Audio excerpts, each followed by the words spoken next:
Galatians nainabagi thawam asida mayambu taram oksari ngasi nainagadar chapter asidi Galatians chapter 4 verse 1 to 15 masigi maramda samlapna nainasi title na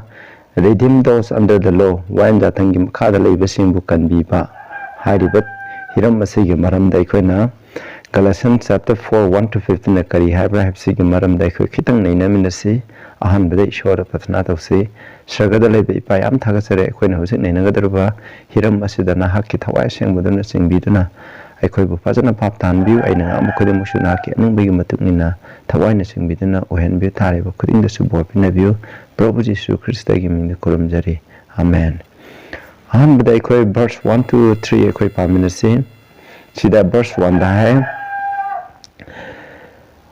mahakna angang oidingai matamda Minai amaga karisu khenaba laite mahana punamaki mapu odabasu haisida masida haribati jiblep roiba hadi mapa mapu gi lantum phangagotoba mahak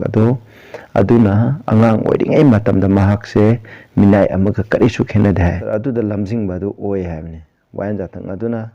aikoina school master ni haibadugi maramda aikoina inare madugi maramda ne adubu makoi sida Paul na sinaribje kaino Maroina Greek ta sanaba makoigi sanaba niti niyom adu Roman sing da sanaba niti niyom do adugi maramda mahana khara haibani maromaina Roman sing na Rome da laiba mi sing na makoigi phamnaiba mi sing na makoigi masa masu sina senaba yengsinbagi thabakse makoina tonganba makoina tutor nata guardian natraga master oja amagi makhada makoina sinayeba mama mapana Hari mama pana lepa matam makoi yaragani aikoi makoi gi mayumda pora makoi ne yengsan bayani hai driba matam adu phawba makoi ne yengsan bagi thabuk to torameba hari ba yengsan bagi matam aduni hari ba angang oiringai gi makoi na atopa misne yengsan bagi thabuk moroina koina kaino do koina khangi duni koina Exodus ta Moses se kana yengsan le matam ningthaugi masan pina mahaki masana pan hana yengsan ngai gi dama makoi angang senaba mi amada makoi sahi mapan Moses na masai sahi mapan sudri phawa yengsan bagi thabuk torana matam adu dane Moses mamana pajana hai magi apopu mama mangna yengsan manena pajana ishogi lambida takpi thambi bai thabuk to tawe aduman hai basana bi sanum le ayamba matam da kor koina Roman sing koina Egyptian sing Greek sing makoi da sanabi le aduni maduna makoi popu masado madu ne adu hairiba mama pana lausandriba yabiba matamdo masi isa masi aikoi yumda porage haiba matamdo aduga makoi adugi matamdo yaudri phawbo makse hairiba angangse makse mahang mapu oiba taragsu makse minai amaga karesu khenaba laite amne masida polna haining epse aikoina wayan jathangi mathau ade jihudi singi niti niyom sing adugi mathau adugi maramda singbibane masida haije verse 20 da adubu mahakse tutors sing adi takpi tambe mi sing aduga governor sing wayan thoda tawriba mi sing aduda haidi mapana lepiba matamdo yodri phawba mahakse sena lei haibane masida asmai tawdana masi changdana amrika asmai tawdana Christian oideba ikoi asiju when we aikoina angang oiringi matamda haibdi aikoina phajana ishorgi wayan jathang ishorgi achumado phajana khangdringi matamda were in bondage under the elements of the world hade taibung pambagi oiba elements haibdi rudiment haibni masidam taibung pambagi oiga sanabi niti niyom sing adugi makhada ikoije bandi oina makha ponduna ikoije lei ikoina angang oiringi matamda haibdi ikoina khangdringi matamda haibni masi chap basida sangdamnai je kaino karino haiba matamda ngasai duga samane mase aikoije aikoina ishogi achumado khangdringi matamda aikoije makha pole ta kanagi makha tayang parbi oiba adugumba adugi makha poleba aduna aikoiju Prabhu Jisu Krista lakringai da aikoiju ishorgi wayan jathang thugai begi dama madugi makha pondana madugi bandi oina aikoije lai habdo masigi asida haining libne verse 1 to 3 asida polna haining libse masineba aikoina kawroi base wayan jathangi mathauji kaino hakana Krista ado lakre phawa mahangna ko aikoije ngakpi sembiduna aduga maki condemnation mahangna wayan jathangi mathau mahangna masibu thugaiba mi khuding moto sisno haina yathang pibdo adugi yathang adugi makhada Prabhu Jisu Krishna lakti nei phawba aikoije thammi haibne masida piri base masi wakalon na se amu yang che 4 to 6 4 5 ta mu yang che adubu matang fullness of time was come matang saba matam ado laglaba matam da ishona masanu pa ado tharaki nupi amadagi poki wayan yathangi makhada semki habe masida haje wayan yathangi makha masida palibajidi tayang panda miui bhaibsina lakpo kuding mase nupi dagi pokadabni haibse masegi niti niyom adugi makhada prabhu jesu krista ju poki habne matam sarapa matamda aduna ekoi kudimang adam gi matung inba ekoi pap tawkraba ekoi kudimang ase kaidoge haba matamda ekoi je ngasai gi roman singi masasing koina popa macha atopa mida sinara thambado haidi mare wara watem nagi dandi phuningai gi nang si tawba yade nang si thugaira de si tawba yade haina chai thangduna ko mai wara watem bagi matamdo mado mapana yadri phawba isada yare matik chare khangani haina yumda porakti gi matamdo adumai tawe adumai tawtuna ekhoisu ishor gi wayan jathang asina ekhoi prabhu jisuna lakting ma phada wayan jathang asina mabu thugaiba koina pap tawrabnina koina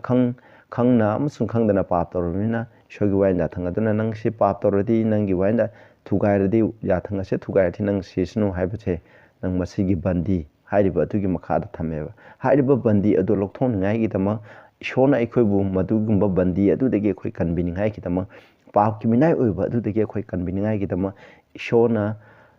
matang chaba matam ama langkheba magi thorang ama langkheba sargadap thorang ama langkheba hairiba matam thorang langbagi matam adu karino prabhu na tang phanda lakpaneba hairiba matang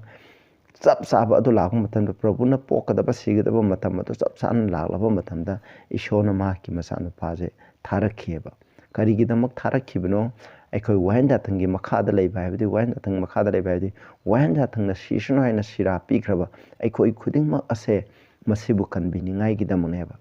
madudagi kanbirika ekhoi je kaidoba ekhoi je jokchaba masana pasing oirang masana pising oirang ningai gidamaktaneba khoina masai mojesu maharana ejeki prince aduna hadi ningthong masana pidana maje laurukana maje mamai gi manakta hadi mabu jokpi thaupi sendanaba amagi makhada mahakse thammeba thei mapan sudri phawba adubu mahana ningthau konungda pora agi haina mathang chare haiba matam aduna ma laweba adumai thongduna ekhoi papta sikraba ekhoi khudimose ekhoi ishorgi yoksaba masasing ohelage haibagi matam adu yorokpaduna maram oidana prabhu jesu krista tharaga ekhoina pugadaba pakki thandi khudimo puraga wayan jathangna ekhoi sisuna haina maran sibudo madudegi lokthokpiraga ekhoi bu kambiraga ishorgi dama yoksaba masa haidi maki masa oina maki konungda maki sargada purangningai gi lambido madu sideida ishona sembi haibsneba masida under the law haibigi athadi wayan jathang makha ponduna hingba haibna te ko masida haidibse kana wayan jathang makha ponduna hingba haibna te aina mamang dasu salmon mayam aina yam haijagre aduna ni yam detail haijadribse wayan jathangna sisunu haina maran sibudo matudagi ekhoi kanbingai gi damak ni haibsne masi aduga muk yengse makhada verse 6 to 9 deko maramdi nakhoi masanu passing oire aduna ishona mahaki masana pagi thawai ado nakhoi gi thamuida tharaktuna ipa haina ko holleba hojiti ahambada ekhoi chamani ngasai makha koina roman singi greek singi oigra adugi egypt ki oigra khoi gi macha masu sing mokhoina sahi mapan sudribong nata tara sudribong mokoi gi mayumda konungda phamnaiba singi macha thong mokoi gi mayumda poraktri phawba mokhoina atopa angang senaba mi amda senaraga thameba adu senaringi matamda angang aduna kedoba mahaki mapa atuda kouba phangjadeba adumaina ekhoju sargada leiba ipa asida ekhoina pap tawduna ekhoina saitana haiba induna ekhoina wayan datana ekhoiba sisuna maran siba adudagi ekhoi sargada leiba ekhoije tongana singthokhiuna maram oidana ekhoina sargada leiba ipa ishodo kouba phangjadeba adubu prabhuna laaga ekhoigi kanbiraba matungda haidi ekhoina wayan dathangi ꯑꯩꯈꯣꯏ ꯁꯤꯁꯨ ꯍꯥꯏꯅ ꯃꯔꯥꯟ ꯁꯤꯕꯗꯣ ꯄ꯭ꯔꯚꯨꯅ ꯂꯧꯊꯣꯛꯄꯤꯔꯒ ꯑꯩꯈꯣꯏꯒꯤꯗ ꯃꯣꯛꯁꯤꯟꯗꯨꯅ ꯁꯤꯈ꯭ꯔꯕ ꯃꯇꯨꯡꯗ ꯃꯍꯥꯛꯀꯤ ꯊꯋꯥꯏꯗꯣ ꯑꯩꯈꯣꯏꯒꯤ ꯊꯃꯣꯏꯗ ꯊꯥꯔꯦ ꯑꯗꯨ ꯃꯇꯝꯗ ꯑꯩꯈꯣꯏꯅ ꯑꯆꯨꯝꯕ ꯈꯪꯅꯩ ꯍꯧꯖꯤꯛꯇꯤ ꯑꯩꯈꯣꯏ ꯑꯁꯦꯡꯕ ꯁꯔꯒꯒꯤ ꯏꯄꯥꯒꯤ ꯃꯈꯥꯗ ꯂꯩꯔꯦ ꯍꯥꯏꯕꯁꯦ ꯑꯗꯨꯒꯤꯗꯃꯛ ꯑꯩꯈꯣꯏꯅ ꯏꯄꯥꯗ ꯍꯥꯏꯖꯕ ꯄ꯭ꯔꯥꯊꯅꯥ ꯇꯧꯕ ꯏꯄꯥꯗ ꯀꯧꯖꯕꯒꯤ ꯃꯇꯝ ꯑꯗꯣ ꯃꯗꯨ ꯌꯧꯔꯛꯑꯦ ꯍꯥꯏꯕꯅꯤ ꯃꯁꯤꯗ ꯇꯥꯏꯕꯁꯦ ꯃꯗꯨꯅꯤꯀꯣ ꯑꯗꯨꯒ ꯚꯔꯁ 7ꯗ ꯍꯥꯏ ꯃꯔꯝ ꯑꯗꯨꯅ ꯅꯍꯥꯛ ꯃꯤꯅꯥꯏ ꯑꯣꯏꯗꯔꯦ ꯅꯍꯥꯛ ꯃꯆꯥꯅꯨꯄꯥ ꯑꯣꯏꯔꯦ ꯃꯆꯥꯅꯨꯄꯥ ꯑꯣꯏꯔꯕꯗꯤ ꯈ꯭ꯔꯤꯁꯇꯒꯤ ꯃꯄꯥꯅ ꯅꯍꯪ ꯌꯨꯂꯦꯞꯁꯥꯔ ꯍꯥꯏꯗꯤ ꯂꯟꯊꯨꯝ ꯑꯃ ꯃꯄꯥ ꯃꯄꯨꯒꯤ ꯂꯟꯊꯨꯝ ꯐꯪꯍꯧꯒꯗꯕ ꯃꯤꯁꯛ ꯑꯗꯨ ꯅꯍꯥꯛ ꯑꯣꯏꯔꯦ ꯍꯥꯏꯕꯅꯦꯕ ꯏꯁꯅꯥꯎꯁꯦ ꯑꯩꯈꯣꯏ ꯍꯧꯖꯤꯛ ꯃꯤꯅꯥꯏ ꯑꯣꯏꯗꯔꯦ ꯄ꯭ꯔꯚꯨꯅ ꯑꯩꯈꯣꯏ ꯀ꯭ꯔꯣꯁꯇ ꯁꯤꯕꯤꯈ꯭ꯔꯦ ꯄ꯭ꯔꯚꯨꯅ ꯑꯩꯈꯣꯏꯅ ꯄꯨꯒꯗꯕ ꯄꯥꯞꯀꯤ ꯗꯟꯗꯤ ꯈꯨꯗꯤꯡꯃꯛꯇ ꯄꯨꯕꯤꯈ꯭ꯔꯦꯕ ꯑꯩꯈꯣꯏ ꯍꯥꯟꯅ ꯁꯩꯇꯥꯟꯅ ꯍꯥꯏꯕ ꯏꯟꯗꯨꯅ ꯏꯁꯣꯔꯒꯤ ꯋꯥꯏ ꯌꯥꯊꯪꯗ ꯄꯥꯞ ꯇꯧꯗꯨꯅ ꯑꯩꯈꯣꯏ ꯂꯩꯔꯝꯃꯦꯕ ꯄꯥꯞꯀꯤ ꯃꯤꯅꯥꯏ ꯑꯣꯏꯗꯨꯅ ꯑꯩꯈꯣꯏꯁꯦ ꯂꯩꯔꯝꯃꯦꯕ ꯑꯗꯨꯒꯨꯝꯕ ꯂꯩꯔꯝꯕ ꯑꯗꯨ ꯀꯩꯗꯧꯕ ꯄ꯭ꯔꯚꯨꯅ ꯂꯥꯛꯄ ꯃꯇꯨꯡꯗꯗꯤ ꯑꯩꯈꯣꯏ ꯄꯥꯞꯀꯤ ꯃꯤꯅꯥꯏ ꯑꯣꯏꯗꯔꯦ ꯍꯥꯏꯕꯅꯤ ꯁꯤꯗ ꯑꯩꯈꯣꯏ ꯃꯅꯥꯏ ꯑꯣꯏꯗ꯭ꯔꯦ ꯍꯧꯖꯤꯛꯇꯤ ꯑꯩꯈꯣꯏ ꯀꯩꯗꯧꯕ ꯃꯆꯥ ꯑꯣꯏꯔꯦ ꯀꯅꯥꯒꯤ ꯃꯆꯥ ꯁꯩꯇꯥꯟꯒꯤ ꯃꯆꯥ ꯑꯣꯏꯔꯝꯕꯗꯣ ꯍꯧꯖꯤꯛꯇꯤ ꯑꯩꯈꯣꯏ ꯏꯁꯣꯔꯒꯤ ꯃꯆꯥꯅꯨꯄꯥ ꯑꯣꯏꯔꯦ ꯍꯥꯏꯕꯅꯦꯕ ꯁꯤꯗ ꯑꯗꯨ ꯑꯣꯏꯇꯥꯔꯗꯤ ꯏꯁꯣꯔꯒꯤ ꯐꯪꯐꯝ ꯊꯣꯛꯄ ꯆꯥꯛꯊꯨꯡ ꯑꯗꯨ ꯑꯩꯈꯣꯏꯅ ꯐꯪꯂꯒꯅꯦꯕ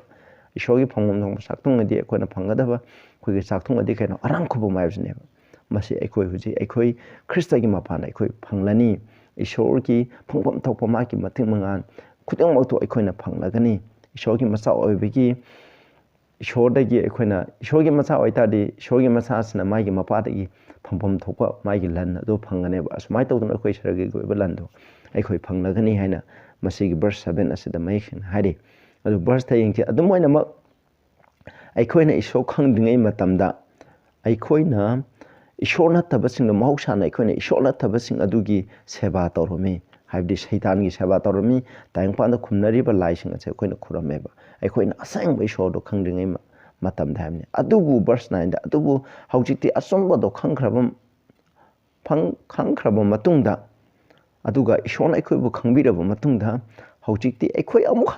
ꯍꯥꯟꯅꯒꯤ ꯑꯩꯈꯣꯏꯅ ꯇꯧꯔꯝꯕ ꯈꯪꯗ꯭ꯔꯤꯉꯩꯗ ꯇꯧꯔꯝꯕ ꯁꯩꯇꯥꯟꯒꯤ ꯃꯤꯅꯥꯏ ꯑꯣꯏꯕ ꯑꯩꯈꯣꯏꯕꯨ ꯕꯟꯗꯤ ꯑꯣꯏꯔꯝꯕꯗꯣ ꯃꯗꯨꯒꯤ ꯃꯈꯥꯗꯨꯗ ꯑꯁꯣꯟꯕ ꯑꯗꯨꯒ ꯑꯩꯈꯣꯏꯅ ꯆꯪꯅꯤ ꯐꯤꯟꯅꯤꯕꯒꯤ ꯑꯣꯏꯕ ꯑꯗꯨꯒꯨꯝꯕꯗꯨꯗ ꯑꯩꯈꯣꯏ ꯑꯃꯨꯛ ꯍꯟꯖꯤꯟꯒꯗ꯭ꯔꯥ ꯍꯥꯏꯕꯅꯤ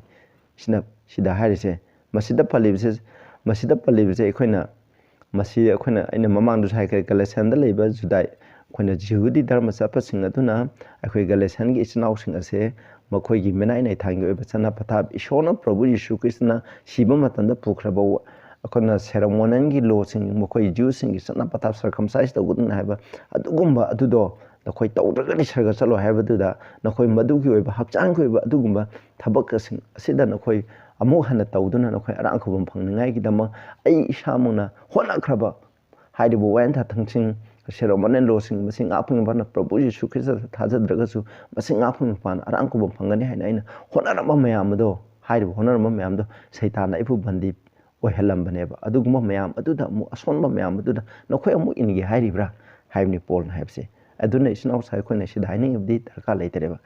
ꯄ꯭ꯔꯚꯨꯅ ꯀ꯭ꯔꯣꯁꯇ ꯁꯤꯕꯤꯈ꯭ꯔꯦ ꯑꯗꯨꯅ ꯁꯦꯔꯃꯣꯅꯤꯌꯦꯜ ꯂꯣꯁꯤꯡ ꯁꯔꯀꯝꯁꯥꯏꯁꯤꯡ ꯖ꯭ꯌꯨꯁꯀꯤ ꯐꯦꯁꯇꯤꯚꯦꯜꯁꯤꯡ ꯄꯥꯁꯣꯕꯜ ꯑꯁꯤꯅꯆꯤꯡꯕ ꯂꯩꯔꯤꯕ ꯃꯌꯥꯝꯗꯣ ꯄꯦꯟꯇꯦꯀꯣꯁꯅꯆꯤꯡ ꯂꯩꯔꯤꯕ ꯃꯌꯥꯝꯗꯣ ꯑꯩꯈꯣꯏ ꯉꯥꯛꯄ ꯗꯔꯀꯥꯔ ꯂꯩꯇꯔꯦ ꯍꯥꯏꯕꯁꯦ ꯃꯍꯥꯛꯅ ꯍꯥꯏꯔꯤꯕꯅꯦꯕ ꯑꯗꯨꯒꯨꯝꯕ ꯃꯅꯥꯏ ꯑꯗꯨꯗ ꯑꯩꯈꯣꯏꯅ ꯆꯠꯂꯒꯨꯝꯁꯤ ꯍꯥꯏ ꯚꯔꯁ 10ꯗ ꯑꯃꯨꯛ ꯍꯥꯏ ꯃꯁꯤꯗ 10ꯗ ꯍꯥꯏ ꯅꯈꯣꯏꯅ ꯅꯨꯃꯤꯠꯁꯤꯡ ꯉꯥꯛꯏ ꯊꯥꯁꯤꯡ ꯑꯗꯨꯒ ꯃꯇꯝꯁꯤꯡ ꯆꯍꯤꯁꯤꯡ ꯉꯥꯛꯑꯦꯕ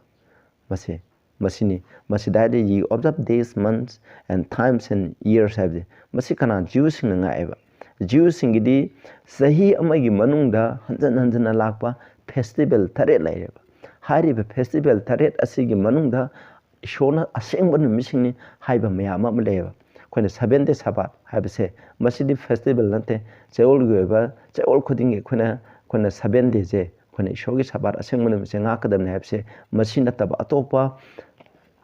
ꯆꯍꯤ ꯆꯨꯞꯄ ꯃꯈꯣꯏꯗ ꯂꯥꯛꯄ ꯆꯍꯤ ꯑꯃꯒꯤ ꯃꯅꯨꯡꯗ ꯐꯦꯁꯇꯤꯚꯦꯜ ꯍꯥꯏꯗꯤ 3 ꯂꯩꯌꯦꯕ ꯍꯥꯏꯔꯤꯕ ꯃꯇꯝꯁꯤꯡ ꯑꯁꯤꯅ ꯉꯥꯛꯄ ꯈꯨꯗꯝ ꯑꯣꯏꯅ ꯃꯁꯤꯒꯤ ꯃꯔꯝꯗ ꯑꯩꯈꯣꯏ ꯈꯪꯒꯦ ꯍꯥꯏꯔꯗꯤ ꯑꯩꯈꯣꯏꯅ ꯂꯦꯚꯤꯇꯤꯀꯁ 23ꯗ ꯌꯦꯡꯉꯣ ꯑꯍꯥꯟꯕꯗ ꯃꯁꯤꯀꯣ ꯃꯈꯣꯏꯅ ꯖ꯭ꯌꯨꯁꯤꯡꯅ ꯁꯦꯡꯅ ꯉꯥꯛꯄꯁꯦ ꯆꯌꯣꯜꯒꯤ 3ꯅꯤ ꯁꯨꯕ ꯅꯨꯃꯤꯠꯁꯦ ꯑꯃ ꯁꯦꯡꯅ ꯉꯥꯛꯑꯦ ꯃꯁꯤꯗꯤ ꯁꯦꯔꯃꯣꯅꯤꯌꯦꯜ ꯂꯣꯒꯤ ꯃꯅꯨꯡ ꯆꯟꯗꯦ ꯑꯩꯈꯣꯏꯁꯨ ꯍꯧꯖꯤꯛ ꯉꯥꯛꯄ ꯗꯔꯀꯥꯔ ꯂꯩ ꯑꯗꯨꯒꯤ ꯃꯇꯨꯡꯗ ꯄꯥꯁꯑꯣꯚꯔ ꯂꯥꯛꯑꯦ ꯄꯥꯁꯑꯣꯚꯔꯒꯤ ꯑꯍꯥꯟꯕ ꯅꯨꯃꯤꯠ ꯑꯗꯨꯒ 9ꯅꯤ ꯁꯨꯕ ꯅꯨꯃꯤꯠꯁꯦ ꯃꯁꯤ ꯑꯁꯦꯡꯕ ꯅꯨꯃꯤꯠꯅꯦꯕ ꯑꯗꯨꯒꯤ ꯃꯇꯨꯡꯗ ꯑꯩꯈꯣꯏꯅ ꯄꯦꯟꯇꯦꯀꯣꯁ ꯂꯥꯛꯑꯦ ꯄꯥꯁꯑꯣꯚꯔꯒꯤ ꯃꯇꯨꯡꯗ ꯑꯩꯈꯣꯏꯅ ꯉꯁꯥꯏꯒꯤ ꯑꯍꯥꯟꯕ ꯑꯩꯈꯣꯏꯅ ꯋꯦꯞꯁꯤꯡ ꯑꯣꯐꯔꯤꯡ ꯍꯥꯏꯗꯤ ꯏꯁꯣꯔꯗ ꯀꯠꯄ ꯑꯩꯈꯣꯏꯅ ꯑꯍꯥꯟꯕ ꯂꯣꯛꯄ ꯃꯍꯩ ꯃꯔꯣꯡꯁꯤꯡ ꯏꯁꯣꯔꯗ ꯀꯠꯄ ꯂꯩꯔꯦ ꯑꯗꯩ ꯄꯦꯟꯇꯤꯀꯣꯁ ꯂꯩꯔꯦ ꯑꯗꯨꯒꯤ ꯃꯇꯨꯡꯗ ꯕ꯭ꯂꯣꯋꯤꯡ ꯑꯣꯐ ꯇ꯭ꯔꯝꯄꯦꯠ ꯑꯅ ꯑꯩꯈꯣꯏꯅ ꯗꯦ ꯑꯣꯐ ꯑꯦꯟꯇꯣꯟꯃꯦꯟ ꯆꯍꯤ ꯑꯃꯒꯤ ꯃꯅꯨꯡꯗ ꯆꯍꯤ ꯑꯃꯒꯤ ꯑꯩꯈꯣꯏꯅ 9 ꯁꯨꯕ ꯊꯥꯒꯤ ꯅꯨꯃꯤꯠ 10ꯅꯤ ꯁꯨꯕ ꯅꯨꯃꯤꯠ ꯑꯁꯤꯗ ꯗꯦ ꯑꯣꯐ ꯑꯦꯇꯣꯟꯃꯦꯟ ꯑꯅ ꯃꯈꯣꯏꯒꯤ ꯄꯥꯞ ꯁꯦꯡꯗꯣꯛꯄꯒꯤ ꯊꯕꯛꯁꯤꯡꯒꯤ ꯊꯕꯛ ꯑꯃ ꯇꯧꯋꯦ ꯌꯥꯝ ꯃꯔꯨꯑꯣꯏꯕ ꯅꯨꯃꯤꯠ ꯑꯃ ꯇꯧꯋꯦ ꯃꯁꯤ ꯍꯦꯛ ꯂꯣꯏꯔꯀꯥꯟꯗ ꯑꯗꯨꯅ ꯑꯩꯈꯣꯏꯅ ꯐꯤꯁ ꯑꯣꯐ ꯇꯦꯕꯜꯅꯦꯀꯜ ꯍꯥꯏꯅ ꯃꯈꯣꯏꯒꯤ ꯄꯥꯞ ꯀꯣꯛꯄꯤꯕꯒꯤ ꯅꯨꯡꯉꯥꯏꯕ ꯐꯥꯡꯗꯣꯛꯄ ꯑꯣꯏꯅꯀꯣ ꯃꯁꯤꯒꯤ ꯑꯍꯥꯟꯕ ꯅꯨꯃꯤꯠ ꯑꯃꯁꯨꯡ 9ꯅꯤ ꯁꯨꯕ ꯅꯨꯃꯤꯠꯁꯦ ꯃꯈꯣꯏ ꯃꯁꯤꯁꯨ ꯁꯦꯟꯅ ꯉꯥꯛꯑꯦꯕ ꯑꯁꯤꯒꯨꯝꯕ ꯅꯨꯃꯤꯠꯁꯤꯡ ꯑꯗꯨꯕꯨꯅꯤ ꯁꯤꯗ ꯍꯥꯏꯁꯦ ꯅꯈꯣꯏꯅ ꯍꯥꯏꯔꯤꯕ ꯅꯨꯃꯤꯠꯁꯤꯡ ꯑꯗꯨ ꯉꯥꯛꯏ ꯍꯥꯏꯕꯅꯤ ꯃꯁꯤ ꯉꯥꯛꯄ ꯗꯔꯀꯥꯔ ꯂꯩꯇ꯭ꯔꯦ ꯍꯥꯏꯕꯅꯦꯕ ꯑꯩꯈꯣꯏꯅ ꯑꯔꯥꯝ ꯈꯨꯕꯝ ꯐꯪꯅꯤꯡꯉꯥꯏꯒꯤꯗꯃꯛ ꯃꯗꯨ ꯉꯥꯛꯄ ꯗꯔꯀꯥꯔ ꯂꯩꯇꯦ ꯄꯨꯝꯅꯃꯛ ꯑꯗꯨꯅ ꯄ꯭ꯔꯚꯨꯅ ꯁꯤꯕꯤꯕ ꯍꯤꯡꯀꯠꯄꯤꯕ ꯑꯗꯨꯒꯤ ꯃꯔꯝꯗ ꯄꯣꯛꯄ ꯑꯗꯨꯒꯤ ꯃꯔꯝꯗ ꯃꯁꯤꯅ ꯊꯤꯟꯗꯨꯅ ꯇꯥꯛꯄꯅꯤ ꯃꯗꯨ ꯑꯩꯈꯣꯏꯅ ꯉꯥꯡꯅꯤꯡꯉꯥꯏ ꯃꯇꯝ ꯑꯣꯏꯗ꯭ꯔꯦ ꯍꯥꯏꯅ ꯃꯁꯤꯗ ꯄꯣꯜꯅ ꯍꯥꯏꯔꯤꯕꯅꯦꯕ ꯑꯩꯈꯣꯏ ꯌꯦꯡꯁꯤꯀꯣ ꯂꯣꯏꯁꯤꯜꯂꯛꯄ ꯉꯁꯤꯒꯤ 11 to 15ꯗ ꯌꯦꯡꯁꯦ ꯑꯩ ꯀꯤꯌꯦ ꯑꯩ ꯅꯈꯣꯏꯕꯨ ꯌꯥꯝ ꯀꯤꯌꯦ ꯃꯔꯝꯗꯤ ꯑꯩꯅ ꯅꯈꯣꯏꯗꯀꯣ ꯏꯁꯣꯔꯒꯤ ꯑꯆꯨꯝꯕ ꯂꯝꯕꯤꯗ ꯄꯣꯔꯛꯅꯤꯉꯥꯏꯒꯤꯗꯃꯛ ꯑꯩꯅ ꯍꯣꯠꯅꯈꯤꯕ ꯃꯌꯥꯝꯁꯦ ꯑꯔꯦꯝꯕ ꯇꯥꯗꯅꯤꯉꯥꯏꯒꯤꯗꯃꯛ ꯑꯩ ꯌꯥꯝ ꯀꯤꯔꯦ ꯃꯁꯦ ꯃꯔꯝꯗꯤ ꯃꯈꯣꯏꯅ ꯇꯥꯛꯄꯤꯔꯕ ꯄꯣꯜꯅ ꯇꯥꯛꯄꯤꯔꯕ ꯑꯐꯕ ꯑꯩꯈꯣꯏꯅ ꯁꯔꯀꯝꯁꯥꯏꯖ ꯇꯧꯕ ꯗꯔꯀꯥꯔ ꯂꯩꯇ꯭ꯔꯦ ꯃꯣꯖꯦꯁꯀꯤ ꯂꯣꯁꯤꯡ ꯉꯥꯛꯄ ꯗꯔꯀꯥꯔ ꯂꯩꯇ꯭ꯔꯦ ꯍꯥꯏꯕꯁꯦ ꯃꯁꯤꯅꯦꯕ ꯑꯩꯈꯣꯏ ꯄ꯭ꯔꯚꯨꯗ ꯊꯥꯖꯕ ꯑꯗꯨꯅ ꯄ꯭ꯔꯚꯨꯅ ꯍꯥꯏꯕ ꯏꯟꯕ ꯕꯥꯏꯕꯜꯅ ꯍꯥꯏꯕ ꯏꯟꯕ ꯄ꯭ꯔꯚꯨꯅ ꯑꯩꯈꯣꯏꯗ ꯂꯩꯕꯤꯕ ꯊꯧꯖꯥꯟꯒꯤ ꯃꯄꯥꯅ ꯃꯍꯥꯛꯀꯤ ꯋꯥꯌꯦꯜ ꯌꯥꯊꯪꯁꯤꯡ ꯉꯥꯛꯄ ꯃꯁꯤꯒꯨꯝꯕ ꯅꯤꯌꯣꯝꯁꯤꯡ ꯑꯁꯤꯗ ꯑꯩꯈꯣꯏꯅ ꯆꯠꯄꯗꯣ ꯃꯗꯨ ꯅꯠꯇꯕꯤꯗ ꯑꯩꯈꯣꯏꯅ ꯖꯨꯗꯥꯏꯖꯝ ꯀꯥꯡꯕꯨ ꯈꯔꯅ ꯇꯥꯛꯑꯒ ꯖꯤꯎꯁꯀꯤ ꯆꯠꯅꯕꯤ ꯅꯤꯇꯤ ꯅꯤꯌꯣꯝ ꯈꯨꯗꯤꯡꯃꯛꯁꯦ ꯂꯣꯏꯅ ꯉꯥꯛꯇ꯭ꯔꯒꯗꯤ ꯑꯩꯈꯣꯏꯅ ꯁꯔꯒ ꯆꯠꯂꯣꯏ ꯍꯥꯏꯕꯁꯦ ꯃꯁꯤꯗꯀꯣ ꯑꯩ ꯌꯥꯝ ꯀꯤꯔꯦ ꯍꯥꯏꯕꯅꯤ ꯕ꯭ꯔꯦꯗꯦꯟ ꯑꯩꯅ ꯅꯈꯣꯏꯗ ꯍꯥꯏꯁꯤꯗꯤ ꯑꯩꯒꯨꯝꯅ ꯑꯣꯏꯌꯨ ꯍꯥꯏꯕꯅꯤ ꯑꯩꯒꯨꯝꯅ ꯑꯣꯏꯌꯨ ꯃꯔꯝꯗꯤ ꯑꯩ ꯅꯈꯣꯏꯒꯨꯝꯅ ꯑꯣꯏ ye have not injured me at all नखोइन अइबु सोहनबा करिसु लेते अइगुमना ओइ हाबदि पॉल मसाम अहानबदा यामना जुदाइजम धर्म असि यामना हक्सिनबा मखोइगी प्रभु येशू ख्रिस्टगी मतुंग इनबा मिसिंग ख्रिस्टियनसिंग असे हालगा सरगा सकनी सेनम ऑन एंड लॉ सिंग असे ngaga mahak सरगा सकनी 10 commandments सिंग असे ngaga प्रभु द थाजद्रगजु मसिंग ngaga अखोइ सरगा सकने हाना खलंब नुपानेबा अदुनिको अदुबु होजिति लोइना थादोखरे पुनम आई थादोखरे अदुना आई हुजि ओइरिबा असुगुमना नखोइ ओइ हाबने नखोइनसु for I am as ye are अइनसु नखोइगुमना ओइरे नखोइगुमना ओइरे हाबदि मसिदा हाइजे खोना जुदाइजंगुमना ओइदरे हाबने हाइदि लाइ मुति लापदुदा हाइबा नतेको अखोइजु नखोइगुमना ओइरे हाइदि सेरेमोनियल और circumcise ngakpa khotpa adugumda darka leitre अखोइ थाजबगी मपान अखोइ Hinge हाइबने मसिदा पोन हाइजे अदुगुमना हाइ अदुगा verse 13 दा नखोइना खंगे अइना हक्चांगदा अवाबा क्यामनम थेंगनदुना अइना इशोरगे वापाव अदु नखोइदा अहानबर संदोखि आई मियो मिने क्या अदे जिहुदी धर्म चटपा मिसिंगदगी अदुगा नखोइगी जातसिंगदगी अखोइना अतोपा अनौबा धर्म अमा पुसलपम मिसिंगदा मिसिंग ओटनैबा अखोइदा थीना हाइबिबा अदुगुम मयामदो खांगबदो अदुगुम मयाम खांगलगा अइना नखोइदा इशोरगे अफबा वापाव प्रभुना सिगिबि असने कदरा कुमपुर हाइबजे मसी संदोय हाइबने and my temptation was in my flesh ye despise me ingon da thengna ke ba them khudum ai gyak chang da thengna ke kham da na khoina hangoi ba taude na khoina yada su taude aduna adubu na khoina ai je ishor gi sagadut amagumna prabhu jesu christ masa makumna na khoina aibu loksan khibane adubu haiba na khoina bor phangi haiba adu na khoi kadai sakre verse ta aina na khoida record piri go sida ka if it had been possible masi oi tholom taragadi nakhoina nakhoigi namit phawba kotholaga aingonda piram gadabani habi haidi aba matamda makhoi polna habi yam ileba Galatians da leba misinge maramdi pon asumba da tapi polna habi sitau habi makhoina loi taweba aduni nakhoigi namit kotho aingonda piu harasu nakhoina piram gadabani habi polna habi adubu pol ain haiba kudingma se nakhoina ilamba dugi mota na khoina ona tainana mokoi judaism dharma sappa mokoi oja kharan aramba thakpi thambi batuda na khoina illido karigino haibni sinausa aduna ngasigi matang asidai tentang loisan derege ngasigi sermon asida hairepse karino haiba matanda masida ikhoina phongdong ishona ikhoida phongdong se karino aikoi ngasagi romans ki macha amana ningthogi macha amana maki macha polopa matana mamana senade mokoi je mokoi bu senaba nupa natraga nupi amagi makhada makoije senaduna magi kari chagani thakani habdu mana tawdaba niti niom tawba yaba yadaba lamhen boydana phuba chaiba thambagi thaba ado mapagi konungda puraktri phawba makoije adum thameba adumai tawduna ikhoisu kaidoba isorgi wainda thangtara asina ikhoije Prabhu Jesu Krishna lakti phawba ikhoije maran siduna ko nang si tawba yade nang si thukai bekidam nang si tawbne hana dandi piduna oza amna tawba adugumna ikhoije tawi habne adubu aikoi shona lepiba matam adu yaure habde Prabhu tayang panda lakre khona puguda paapki dandi khudimo pure haujidi kaidoba adugumma minai nai thang amagi makhada paapki minai oduna hinglamba isogi wainda thana ikoi shisu aina baran siduna hinglambado madu loikre madu ishona lothok pigre haujide ikoi Prabhu da thajaraga Prabhu na pibiba thaujan adugi makhada ikoi hana oza guru amagi makhada lairaga sitau na haibigi mota Prabhu na ikoi gi thamoida lairaga nungsiba aduna ikoi thamoida lairaga thawai asembagi mapana mahaki thaujan sakti adugi mapana ikoina isogi wainja thangsing ase masi ikoi phajana induna ikoi pap tawduna ikoi leiba adu ngame habne adune isinausa ikoi Prabhu na haiba Prabhu da thajaba Prabhu na haiba inba mising adudi wainja thang asigi mathakta layeba maramdi makoina wainja thang ase loin ileba afaba mina laiba amagi khudam oina haibanda laiba amagi afaba nagrik amana kaidoi mathanda isogi wainda thang si lei na khoina laiba amagi constitution sing magi chatna pathab lei haina myam semamba tarabsu makoi odo ma khongnang na khongne na de makoi lei haibo khangdana makoi ma niti chumna dum chatleba adune laiba amagi amna semleba ain je kanagi damatuna hade lamen to member magi sangbidan adubu thugaiba ain kanun thugaiba mising adugi damak sembaneba masini aikoina matang aside aikoina pangning ni bse sogi wainda thangna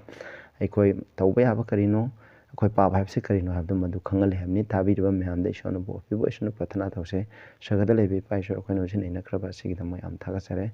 masi pajana tariba isona aukhin ge bo pinabiana Prabhu Jesu de kuramjare amen.